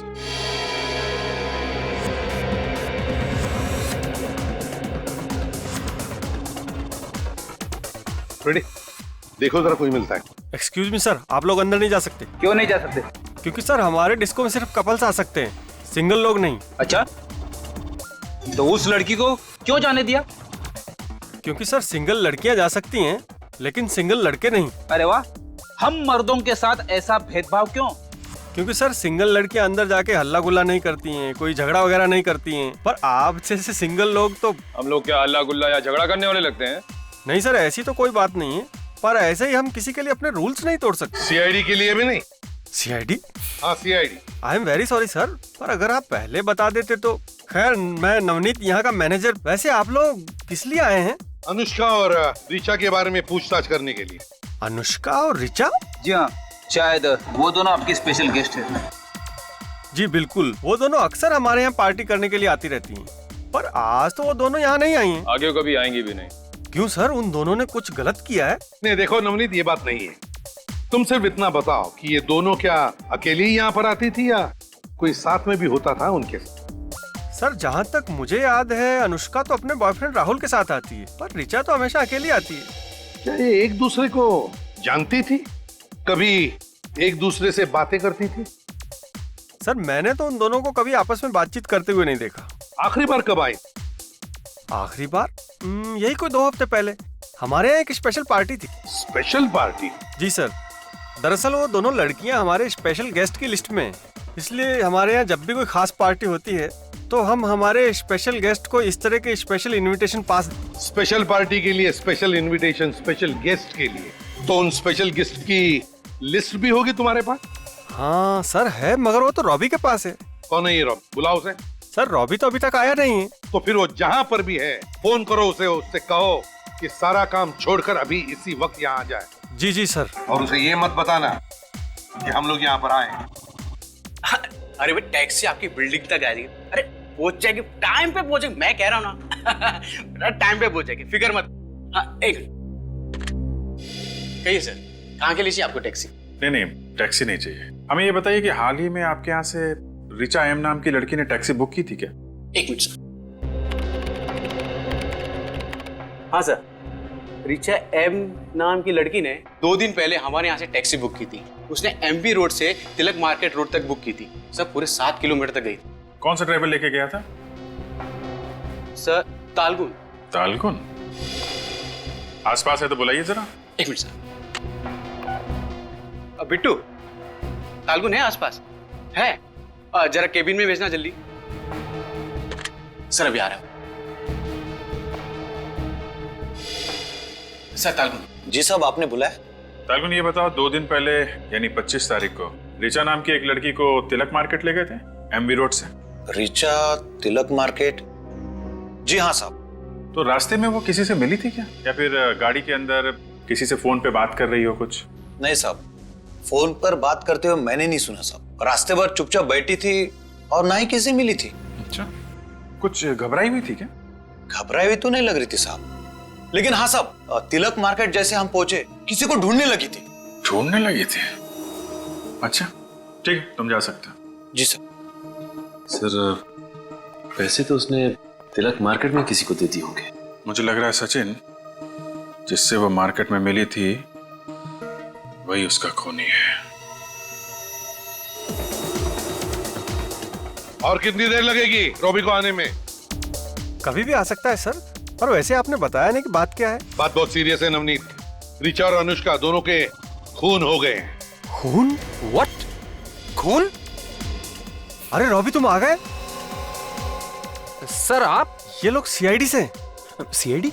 ये सब कैसे हो गया? I mean, ऋचा और अनुष्का तो दोनों बहुत ही अच्छी लड़कियां थी। हाँ, ये तो हमें भी पता है कि बहुत अच्छी लड़कियां थी, एक ही सोसाइटी में रहती थी और जिंदगी के साथ खुश भी थी। और उनके घरों में से हमें ये तुम्हारे इस क्लब का स्पेशल इनविटेशन कार्ड भी मिला है। हमारे क्लब का स्पेशल इनविटेशन पास? हाँ, जो तुम लोग स्पेशल गेस्ट को भेजते हो स्पेशल पार्टी में बुलाने के लिए, है ना? हाँ, मगर सर इस पास से इन दोनों के खून का क्या संबंध है? वही पता लगाने के लिए हम यहाँ पर आए हैं। वो स्पेशल गेस्ट की लिस्ट चाहिए हमें। सर वो हमारे स्पेशल गेस्ट सारे जाने माने लोग हैं और उनमें से कोई भी ऐसा गलत काम नहीं कर सकता। कौन सही है कौन गलत है इसका फैसला हम करेंगे, समझे? वो लिस्ट दे दो हमें अभी इसी वक्त। सर ये रिचा 2 लाख रुपए निकाल के एमवी रोड के एटीएम से सीधा वहां से टैक्सी पकड़ के तिलक मार्केट गई, जहां पे वो किसी को ढूंढ रही थी। शायद हो सकता है वो आदमी जो उसके खून में शामिल है। सचिन, जरूर उस तिलक मार्केट एरिया में कोई ऐसा आदमी है जिसने इस रीचा को अपने जाल में फंसाया है और उसके पैसे ऐंठ लिए और फिर उस बेचारे की जिंदगी नरक में बदल दी। सर, हाँ, लेकर्स क्लब की स्पेशल कस्टमर्स की लिस्ट में एक ऐसा आदमी मिला है जो तिलक मार्केट में रहता है। देखा, मैंने कहा था ना। नाम क्या है इस लेकर्स क्लब के स्पेशल गेस्ट का? Manish. Manish. Lakers club disco इस मनीष से डिस्को डांस करवाते हैं। मनीष, मनीष, तो लगता है ये मनीष भाग गया। हम लोग क्या नहीं खबर उसे पहले से लग गई थी। अरे भाग के जाएगा कहां वो? ढूंढो उसे। देखो कहीं तो छुप के बैठा होगा। मनीष, मनीष, मनीष। गॉड, प्रणय, निखिल, जल्दी आओ। Oh my God, Nikhil. Sir ये तो, हाँ ये मनीष ही है, जल्दी उतारो इसे नीचे। हमें तो लगा था कि ये दोनों खून मनीष ने किए, मगर यहाँ तो ये खुद ही ऊपर चला गया। हाँ, मनीष ने भले इन दोनों को मारा हो, लेकिन हो सकता है किसी और ने मनीष को मारा होगा। आराम से।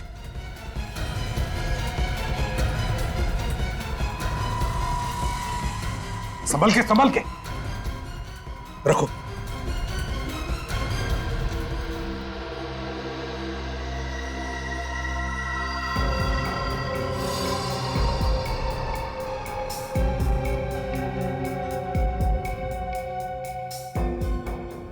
गले में निशान है। इस निशान को देख के लगता है कि मनीष ने खुद अपने आप को फांसी लगा ली है। सर बॉडी पे स्क्रैचेस या किसी भी स्ट्रगल के निशान नहीं है। वही तो, पलटाओ जरा इसे। इस केस ने खून और आत्महत्या दोनों का फर्क ही मिटा दिया है। इन तीनों लाशों को देख के तो लगता है कि ये आत्महत्या है, लेकिन दिल मानने को तैयार नहीं है। दिल कहता है कि ये तीनों के तीनों खून है, खून। और किसी चालाक खूनी ने ये खून किए। पर सर अगर ऋचा और अनुष्का का खून पैसे के लिए हुआ है तो फिर मनीष को क्यों मारा? शायद आत्महत्या ही की हो मनीष ने।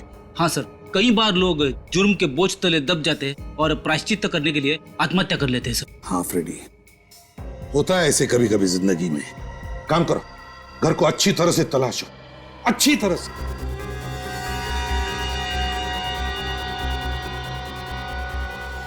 ये कौन हो सकता है? डॉक्टर साक्षी। डायरी? मनीष, डॉक्टर साक्षी और मनीष, ये फोटो फाड़े क्यों? सर, हाँ फ्रेडी, ये डायरी मिली है। Diary? Patients list recommended to doctor Sakshi. यही तो है, यही तो है डॉक्टर साक्षी। पेशेंट्स की लिस्ट में अनुष्का, ऋचा, अनुष्का और ऋचा, अनुष्का और ऋचा पेशेंट के लिस्ट में। फ्रेडी, समझ गया। अनुष्का और ऋचा के बीच का संबंध मिल गया, कनेक्शन मिल गया। वो एक्स फैक्टर इन दोनों के बीच में जो है, ये डॉक्टर साक्षी।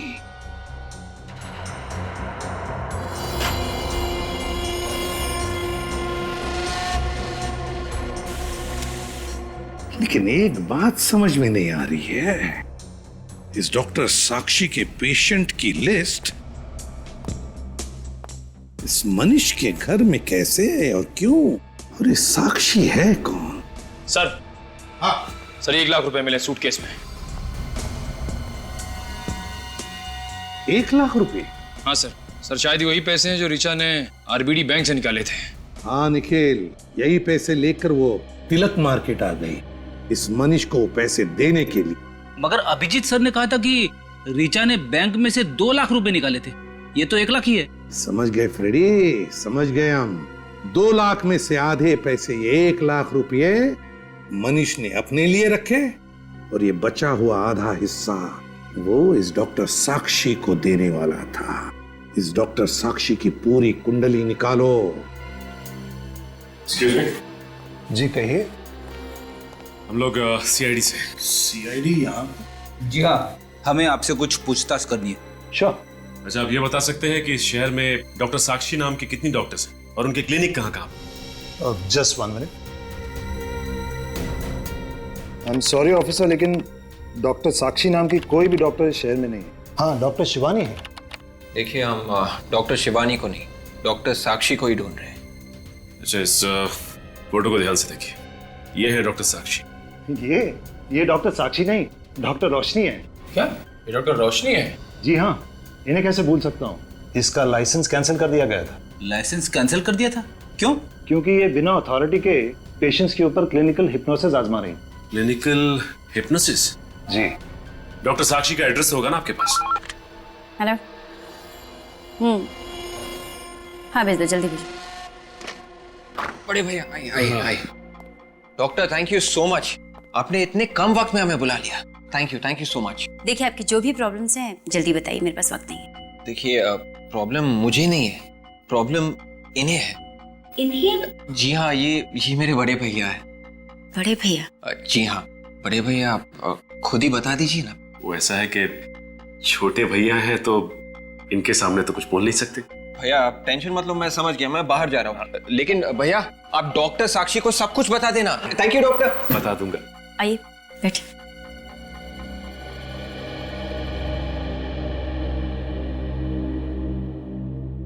अब बताइए आपकी क्या प्रॉब्लम है? एक लड़की ने मेरा दिल तोड़ दिया है। वो क्या है कि सोते जागते उठते बैठते हर वक्त दिल में सिर्फ उसी का ख्याल रहता है। ओह, यही प्रॉब्लम है आपकी? जी, वैसे आपके पास इसका इलाज तो होगा ना? उस लड़की की सारी यादें मेरे दिमाग से हमेशा हमेशा के लिए निकाल दे और जिससे मैं सब कुछ भुला के एक नई जिंदगी शुरू कर सकूं। एक मिनट, आपसे ये किसने कहा कि मैं ऐसा कुछ कर सकती? अरे मैडम, मैंने आपकी काफी तारीफें सुनी। आपके पास तो दिमाग की बीमारी का हर इलाज है और मुझे पूरा यकीन है कि आप मेरा इलाज भी कर सकती हैं। जी, मैं आपका इलाज कर सकती हूँ। ये हुई ना बात।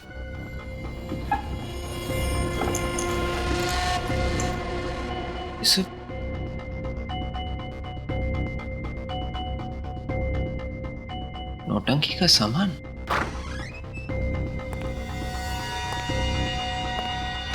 काम हो गया। जिन सबूतों की तलाश में हम लोग आए थे वो सारे सबूत मिल गए हैं। हमने यहाँ आके अपना समय बर्बाद किया है। डॉक्टर साक्षी और उनके क्लिनिक का तीनों के खून से कोई लेना देना नहीं। आप ऐसा क्यों कह रहे हैं? ये नौटंकी का सामान मिला है और ये फोटो देखिए। बेबुनियाद सबूत इकट्ठे करके साक्षी को फंसाने की कोशिश मत करो। असली खूनी को ढूंढो। लेकिन ये जो सबूत मिले हैं ये यही साबित करते हैं कि डॉक्टर साक्षी ही खूनी है। तुम मेरे जूनियर हो, जुबान मत चलाओ मुझसे। मैं इस तरह से काम नहीं कर सकता। मैं घर जा रहा हूँ, तुम भी जाओ। अरे सर, ये देखिए सर, ये वही सारा नौटंकी का सामान है जिसे पहनकर वो आदमी बैंक गया था। कहां से मिला है तुम्हें? डॉक्टर साक्षी के क्लिनिक में से। क्या कहा? डॉक्टर साक्षी के क्लिनिक से? जी सर। तो क्या डॉक्टर साक्षी? हाँ सर, मगर सर सचिन सर मानने को तैयार ही नहीं है कि डॉक्टर साक्षी खूनी है। ये भी तो हो सकता है कि खूनी कोई दूसरा हो और वो डॉक्टर साक्षी को फंसाना चाहता है। नहीं सर, ये देखिए, ये मैंने क्लिनिक की रिकॉर्ड्स की फोटो खींची है। इसमें साफ साफ लिखा है कि डॉक्टर साक्षी ने ऋचा और अनुष्का को हिप्नोटाइज किया था। डॉक्टर साक्षी अनुष्का और ऋचा को हिप्नोटाइज करती थी? तो फिर कहीं ऐसा तो नहीं कि कल जब इन दोनों लड़कियों ने बिल्डिंग से छलांग लगाई उस वक्त उन दोनों को हिप्नोटाइज किया गया था? यही हुआ है सर। जब अनुष्का और ऋचा ने पैसे निकाले थे तब डॉक्टर साक्षी के बैंक अकाउंट में धन की वर्षा हुई थी। तो फिर जब सारे सबूत इस डॉक्टर साक्षी के खिलाफ है तो फिर सचिन मानने को तैयार क्यों नहीं है? पता नहीं सर, बड़ा अजीब सा बर्ताव कर रहे थे। जब मैंने उन्हें ये सारे सबूत दिखाए थे तो नाराज होकर घर चले गए। अरे सचिन नाराज होकर घर चला गया? अजीब सा बर्ताव कर रहा था? क्यों? एक मिनट विवेक, जब तुम लोग सबूत इकट्ठा कर रहे थे तो लगता है सचिन को इस डॉक्टर साक्षी ने हिप्नोटाइज किया। सचिन अगर हिप्नोटाइज हो गया तो वो कुछ भी कर सकता है। जल्दी से जल्दी उसे पकड़ना पड़ेगा। उसका मोबाइल कहाँ है? 500 मीटर की दूरी पर सर। एक जगह रुका नहीं है सर, लगातार आगे बढ़ रहा है। किस जगह जा रहा है? सर अभी मालवीय नगर की ओर बढ़ा है सर। मालवीय नगर मतलब हाईवे नंबर 35 से निकलेगा ना? मैं शॉर्टकट लेता हूँ।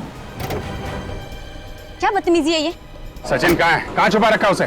जैसे को तैसा दिया, उसके नहले पे दहला फेंका। मालूम है ना तुम किससे टक्कर ले रही हो? आपको पता है आप किससे टक्कर ले रही? क्या सोचा था कि वो बेवकूफ सचिन मरीज की एक्टिंग करके मुझे उल्लू बना देगा? देखो मैं पूछ रहा हूँ सचिन कहाँ है? सचिन भी बहुत जल्द वहीं पहुंच जाएगा जहाँ अनुष्का, ऋचा, मनीष पहुंच गए। सचिन सर को अगर कुछ हुआ ना तो अंजाम बहुत बुरा का, समझे? ओ बोल बच्चन, चुप करो वरना तुम्हें भी हिप्नोटाइज कर दूंगी। नहीं देखो, तुम सचिन को कुछ मत करो प्लीज। बताओ सचिन कहाँ है? उसको छोड़ दो प्लीज। छोड़ दूंगी अगर सीआईडी मुझे इस बात की गारंटी दे कि वो मेरा पीछा करना छोड़ देगी। ठीक है, हम तुम्हें जाने देंगे, लेकिन अब तो बताओ सचिन कहाँ है? बता दूंगी, लेकिन अभी नहीं। इस पर्टिकुलर लोकेशन से बाहर जाने के बाद एसएमएस करके बता दूंगी। अरे अगर तुमने धोखा दिया तो? अब इतना विश्वास तो करना ही पड़ेगा आपको सर। जल्दी कीजिए, सोचने में वक्त बर्बाद मत कीजिए। अगर देर हो गई तो सचिन के मौत के जिम्मेदार आप दोनों होंगे। ठीक है, तुम जा सकती हो। Thank you. निखिल, तुम जरा गाड़ी में जाओ, मैं थोड़ा टहल के आता हूँ। अरे समझा करो यार, है? एसीपी साहब को फोन कर देना।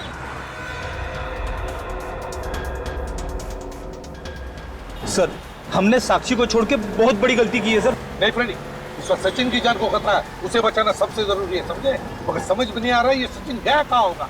मेरा तो दिल बैठा जा रहा है, पता नहीं सचिन सर के साथ क्या हुआ होगा। क्या है सर? डॉक्टर साक्षी का मैसेज आ गया। कबूतर छत से उड़ने वाला, कबूतर छत से उड़ने वाला, इसका क्या मतलब हो सकता है? My God! विवेक, जल्दी से सचिन की घर की तरफ गाड़ी ले लो, जल्दी। Yes sir. सचिन घर की छत पर खड़ा है। मतलब सर सचिन सर के साथ भी वही होगा जो अनुष्का और ऋचा के साथ हुआ था? चुप रहो फ्रेंडी, रो मत। जल्दी विवेक। Yes sir.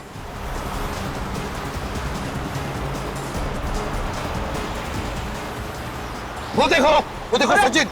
रुक जाओ।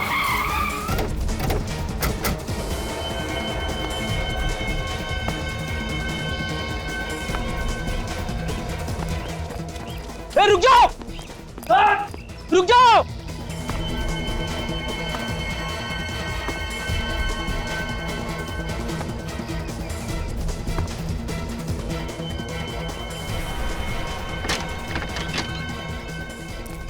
सचिन, सचिन, नीचे उतरो। सचिन, उतरो नीचे। सचिन, पागल हो गया तुम, उतरो नीचे। मैं अपने आप को बहुत हल्का महसूस कर रहा हूँ। ऐसा लगता है कि इन पक्षियों की तरह आसमान में उड़ जाऊं। देखो सचिन, तुम्हारा दिमाग ठिकाने पर नहीं है, उतरो नीचे। And that's an order. मैं इन सारी चीजों से बहुत आगे निकल चुका हूँ। माय गॉड, अब इस जीवन में मेरा कोई काम नहीं। देखो सचिन, मैं जा रहा हूँ।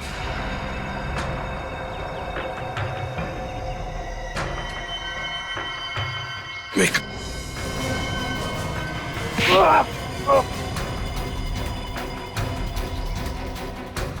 छोड़ो, छोड़ो मुझे।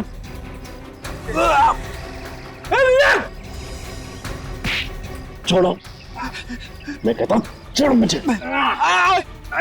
सर, खींचो उसे, खींच। संभल के, तुम छोड़ो मुझे। सचिन, बात सुनो मेरी। छोड़ो, मैं आजाद होना चाहता हूँ। सचिन, क्या कर रहे हो तुम? मैं आजाद होना चाहता हूँ। चुप रहो सचिन। सबके सब मरोगे मेरे साथ। सचिन!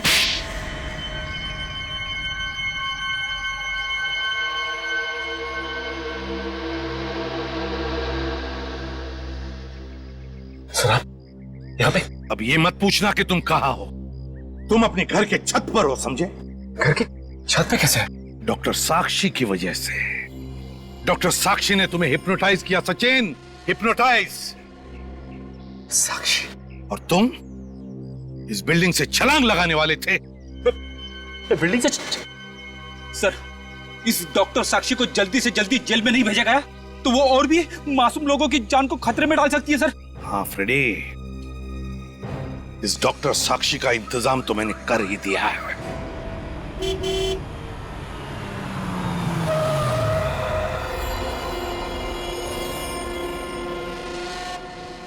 जल्दी खोलिए।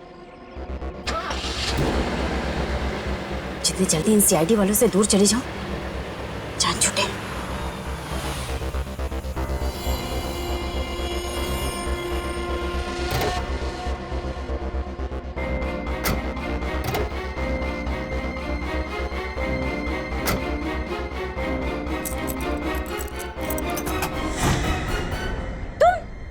अभी अलविदा ना कहना रोशनी जी। जी हाँ, मैंने सोचा क्यों ना आपको एयरपोर्ट तक छोड़ ही आऊं। देखो मुझे जाने दो, मुझे जाने दो वरना। बाप रे बाप, गन। देखिए रोशनी जी, बुरा मत मानिए, एक बात कहता हूँ, आपके हाथ में गन नहीं, हथकड़ी ज्यादा अच्छी लगेगी। बकवास बंद करो, पीछे घूम जाओ, भाग जाओ यहाँ से। देखिए, ना तो मैं भाग सकता हूँ ना आपको भागने दे सकता हूँ। क्या करूँ, अब ड्यूटी है, आप समझने की कोशिश कीजिए। चले जाओ वरना मैं गोली चला दूं।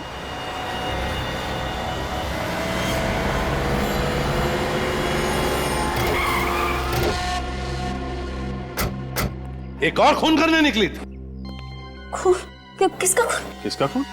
अरे मेरा खून। गोली में चलाई, मैं सब बताती हूँ, मैं सब बताती हूँ। बस हाँ? एक ही गोली की आवाज सुन के ये तो सुधर गई अभी ये। तो रोशनी जी और साक्षी जी, आपकी भलाई इसी में है कि जो आप बताना चाहती हैं बताइए।